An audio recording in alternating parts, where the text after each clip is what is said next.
위대한 철학자 소크라테스는 너 자신을 알라고 말씀했습니다. 이것은 인간의 무지함을 깨닫고 참된 지혜를 배워야 한다는 의미입니다. 그런가 하면 석가모니는 태어나자마자 동서남북으로 7걸음씩 걸어갔고 오른손을 하늘로 왼손을 땅을 가리키면서 천상, 천하, 유아, 독존, 삼계, 계고, 아당인지라고 말했다는데 이것은 하늘과 땅의 모든 존재는 귀중하고 고통과 즐거움도 모두가 다 마음 안에 있다는 말입니다. 그래서 마음을 수양하면 구원을 받을 수 있다는 말씀입니다. 철학자는 깊은 사유로 참된 지혜를 깨달아서 구원받아야 한다고 하고 석가모니는 마음 수양을 통해서 구원받아야 한다고 하지만 오늘 본문의 사도 요한은 인간은 태어나면서부터 죄를 가지고 태어났으니 이 죄를 용서받고 씻음 받아야 구원받는다고 말씀하고 있습니다.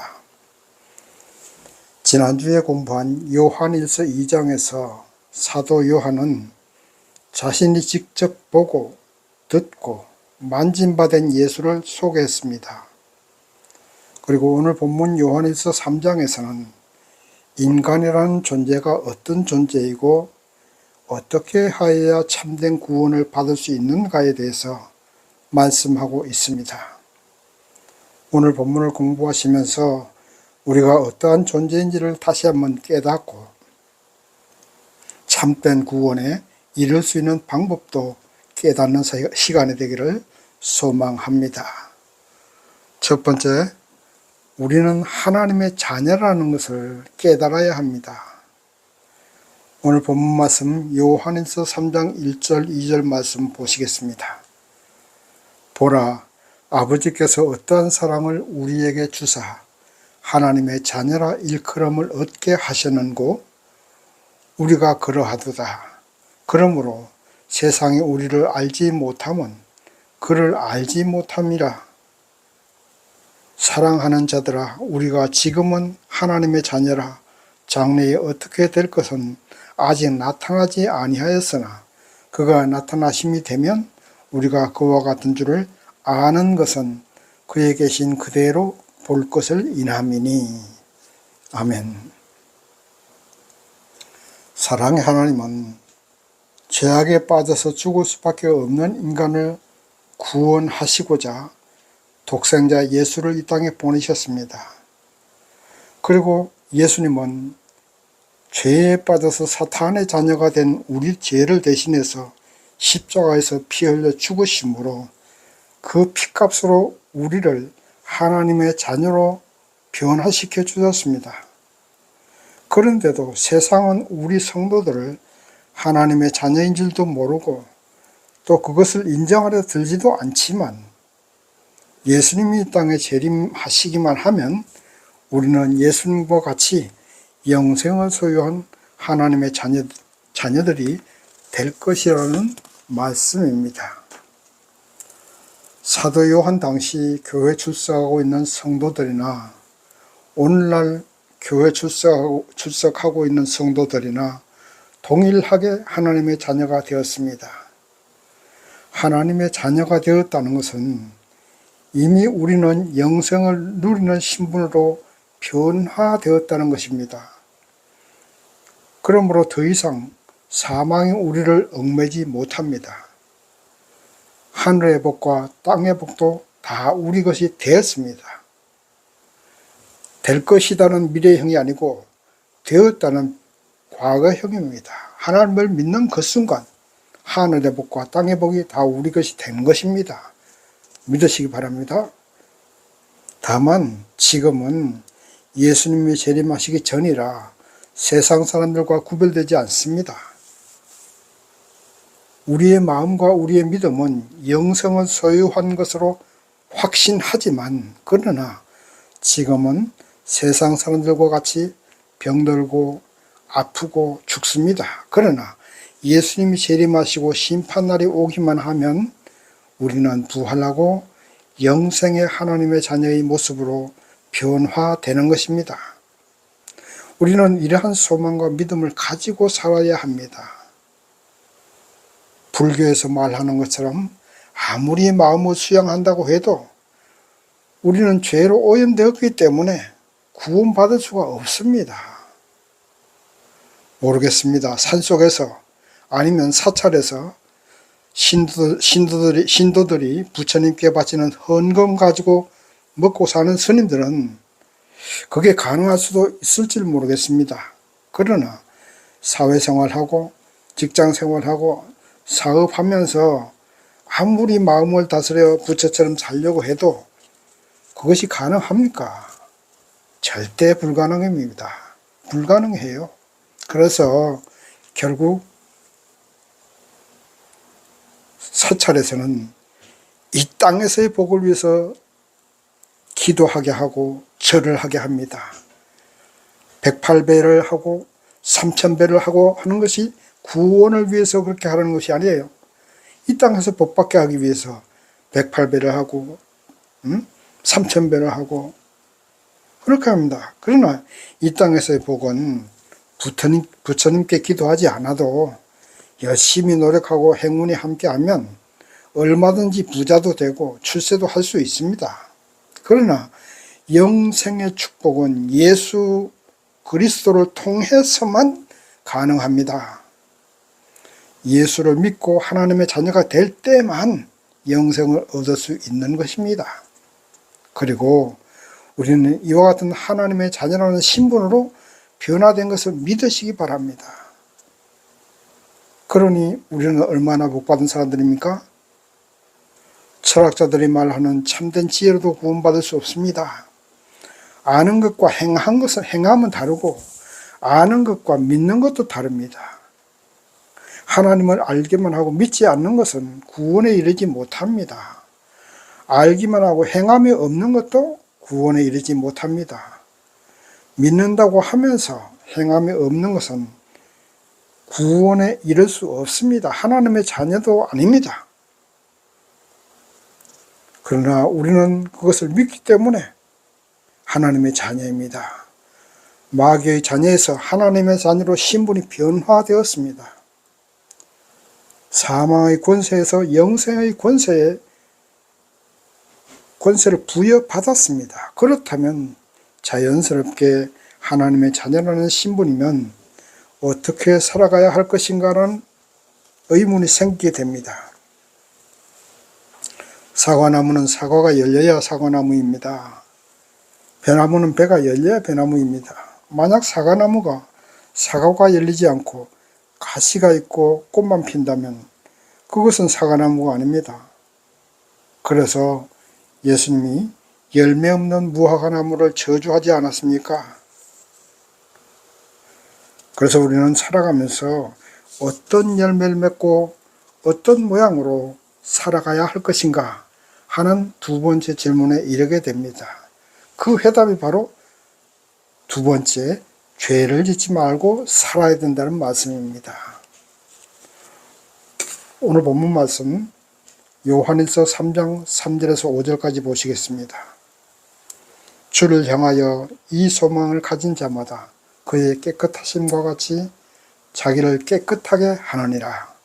죄를 짓는 자마다 불법을 행하나니 죄는 불법이라. 그가 우리 죄를 없이 하려고 나타나신 바 된 것을 너희가 아나니 그에게는 죄가 없느니라. 아멘. 예수님이 이 땅에 재림하시면 예수님의 심판에 따라서 영원한 생명과 하나님의 자녀로서의 권리를 가지게 됩니다. 그렇다면 우리가 그러한 소망을 가지고 믿음 생활을 한다면 우리는 더 이상 죄를 범하지 말아야지요. 그렇지 않습니까? 예수님이 이 땅에 오신 이유가 무엇 때문입니까? 그 아담의 원죄로 사망에 이를 수밖에 없는 인간 죄로 인하여서 사단의 자녀가 된 인간을 구원하시기 위해서 십자가에서 자신의 몸을 희생제물로 드렸습니다. 그 대가로 예수를 믿고 예수처럼 깨끗하게 살아가는 인간을 구원하기 위해서 오신 것 아닙니까? 그런데도 예수를 믿는다고 하면서도 죄를 범하고 사단의 자녀처럼 지저분하게 살아간다면 그런 사람은 하나님의 자녀가 아니지요. 오히려 사단의 자녀로 돌아간 것입니다. 예수님께서 이 땅에 오신 것을 마귀의 역사를 멸하려고 오시는데 그 마귀의 자녀로 돌아가서 범죄하면서 살아간다면 어찌 구원받을 수 있고 어찌 하나님의 자녀가 될 수 있겠습니까? 이 땅에서는 돈과 권력으로 유죄가 무죄가 되기도 하고 무죄가 유죄가 되기도 합니다. 그러나 하나님의 법은 이 땅의 법처럼 돈과 권력의 영향을 받지 않습니다. 하나님은 공의의 하나님이시기 때문입니다. 지금의 이재명 대통령은 권력의 힘을 이용해서 자신에 관한 모든 재판을 연기하고 있습니다.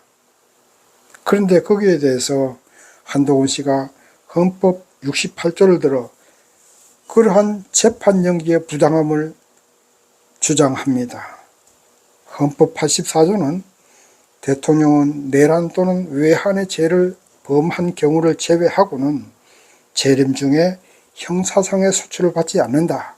이렇게 말씀하고 있습니다. 반면에 한동훈 씨가 주장하는 헌법 68조 2항에는 대통령이 고리된 때 또는 대통령 당선자가 판결, 기타의 사유로 자격 상실한 때에는 60일 내에 후임자를 선정한다고 되어 있습니다. 결국 헌법 68조는 대통령에 대한 재판은 할 수 있다는 결론이고 그 재판에 따라서 자격 상실도 될 수 있다는 말입니다. 형사상의 소추만 받지 않는다는 것이 84조의 내용이고 68조 2항은 재판에 대한 판결은 해야 된다고 해석할 수 있는 것입니다. 권력의 힘으로 유죄를 무죄로 하고 재판을 중지하려 하는 것이 이 땅의 현실이지만 하늘의 법은 그렇지 않습니다. 권력도 통하지 않고 돈도 통하지 않습니다. 오직 범죄인은 지옥으로, 죄를 범하지 않고 하나님을 믿고 의롭게 살아간 자는 영원한 천국으로 가는 것이 하늘의 법입니다. 그래서 사도 요한은 본문 말씀 7절에서 자녀들아 아무도 너희를 미혹하지 못하게 하라 하고 말씀하고 있습니다. 본문에서 자녀들이라고 하는 사람들은 초신자들을 말합니다. 초신자들은 아직 믿음이 약한 사람들입니다. 그래서 사도 요한은 예수께서 죄 없는 분이시지만 우리 죄를 용서받게 하시기 위해서 우리 죄를 대신 지시고 십자가에 죽으셨으니 이제 우리가 그 예수를 믿기만 하면 우리 죄는 다 용서받고 의인이 되었습니다. 그러므로 의인이 된 성도가 또 죄를 범할 수는 없다. 죄를 범한다는 것은 믿음이 없음을 증명하는 것이고 그것은 곧 멸망으로 가는 지름길이다. 그러니 다시는 죄를 범하지 마라. 이단들에게 미혹당하지도 마라.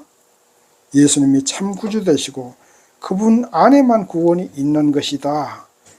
이단들에게는 구원이 없고 영원한 심판만 있다. 불신앙의 결과는 아무리 돈이 많고 권력이 있어도 영벌로 심판받을 수밖에 없다는 그런 말씀입니다. 그러므로 저나 여러분이나 진실로 하나님을 믿고 예수를 믿고 그분의 자녀라면 예수님처럼 의롭게 살아야 될 줄 믿습니다. 세 번째, 적극적으로 사랑을 실천하면서 살아야 한다고 말씀하고 있습니다. 본문 말씀 14절 보시겠습니다. 우리가 형제를 사랑함으로 사망에서 옮겨 생명으로 들어간 줄을 알거니와 사랑치 아니하는 자는 사망에 거하느니라. 아멘. 초신자의 상태는 죄를 범하지 않고 살려고 노력하는 것이고, 거기서부터 신앙이 더 성숙하면 적극적으로 세상의 형제들을 사랑해야 하는 것입니다. 그것이 성숙한 신앙의 모습이에요. 건강을 유지하려면 몸에 좋은 음식을 먹고 또 청결하게 몸도 씻고 집과 주위 환경도 청결하게 해야 되지만 그것만으로는 부족합니다. 운동을 해야 됩니다. 적당한 운동 없이 아무리 잘 먹고 청결하게 살아도 건강을 지킬 수 없습니다. 믿음도 그렇습니다. 영혼의 건강이 그렇거든요. 운동해야 됩니다. 믿음의 운동, 영혼의 운동이 무엇이겠습니까? 바로 사랑입니다. 사랑은 형제를 미워하는 것이 아닙니다. 형제의 짐을 대신 져주고 형제의 아픔과 고통을 대신하는 것이 사랑입니다. 세상에 아무리 악한 사람도 사랑으로 보살펴주고 섬기고 봉사해주면 변화되게 되어 있습니다. 다만 시간이 걸릴 뿐이지요. 율법의 완성은 사랑입니다.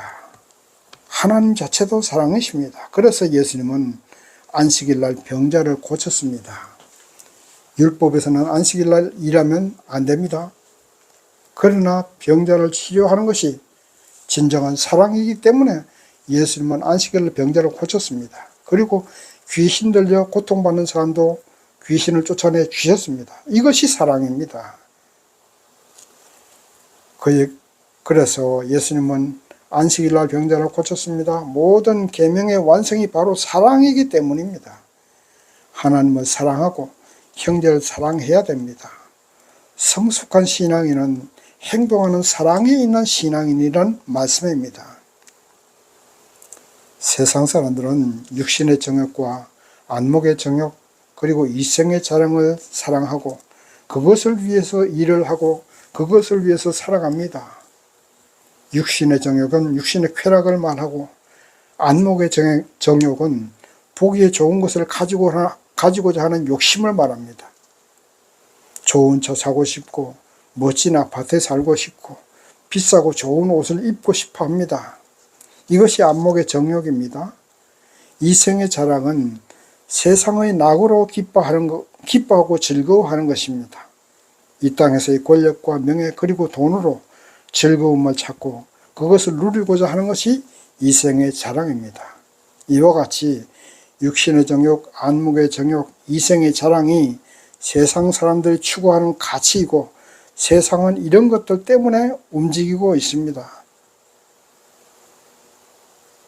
돈과 권력, 경제까지도 바로 이런 세 가지 욕구들이 움직이고 있는 것입니다. 그러나 우리 성숙한 신앙인은 오직 사랑의 대상을 찾아서 사랑을 베풀기를 원해야 합니다. 입으로만 하는 사랑이 아니라 행함으로 남을 돕기 위해 움직이고 사랑의 실천을 추구해야 됩니다. 세상에 굶주림이 없고 눈물이 없고 범죄가 없는 세상을 만들기 위해서 적극적으로 노력하고 행동해야 하는 것입니다. 남들보다 내가 더 가지는 것을 추구하는 것이 아닙니다. 남들 것을 빼앗으려는 것이 아닙니다. 함께 잘 살고 함께 즐거워하고 함께 행복하기를 추구하는 것이 사랑입니다. 사랑이 지배하는 세상이 될 때 적그리스도나 이단들은 발을 붙이지 못합니다. 본문 말씀 9절 보시겠습니다.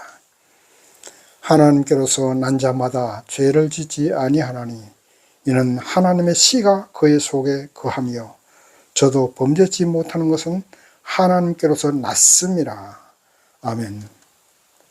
세상에 씨도둑질을 못한다는 말이 있습니다. 왜냐하면 아이들은 자라면서 부모의 행동과 부모의 특성이 그대로 자녀에게 나타나기 때문입니다.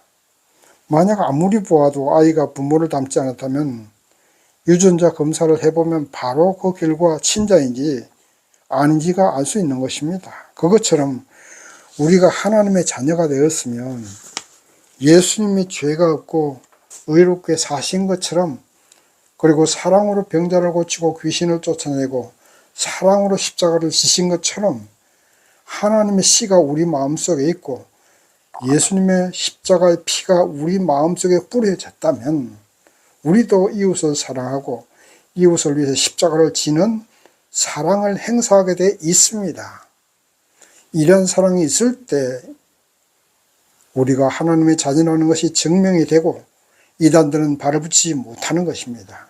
또한 이러한 사랑을 베푸는 행함이 있는 믿음이 있을 때 그것이 바로 하나님의 자녀라는 증거가 되는 것입니다.